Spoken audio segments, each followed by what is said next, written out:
একবার নাকি সমী আপা ডুবতে বসেছিল পানিতে এবং আপনার চুলের মুঠি ধরে টান ওরে দিয়েছিলেন। বাবা, সেটা তো এক বিশাল ইতিহাস।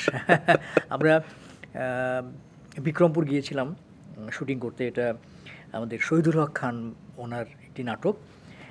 ওই নাটকে আমি, সমী, জাহিদ হাসান এবং ঈশিতা, আচ্ছা, এই চারজন হচ্ছে প্রধান চরিত্রে অভিনয় করি।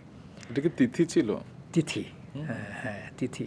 তা আমরা যেটা করতাম খুব মজা করে আর কি, ওই পদ্মায় আমরা গোসল করতে নেমে যেতাম। তো হঠাৎ করে দেখি যে নারী কণ্ঠে চিৎকার, মানে কেমন যেন বাঁচাও বাঁচাও এরকম।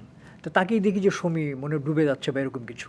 তো আমি সাথে সাথে সাথে তার কাছে গেলাম এবং আমার মাথায় তখন হলো যে এরকম যারা পানিতে এরকম ডুবে যেতে থাকে তারা কিন্তু আশেপাশে যা পায় তাহলে কিন্তু আঁকড়ে ধরে।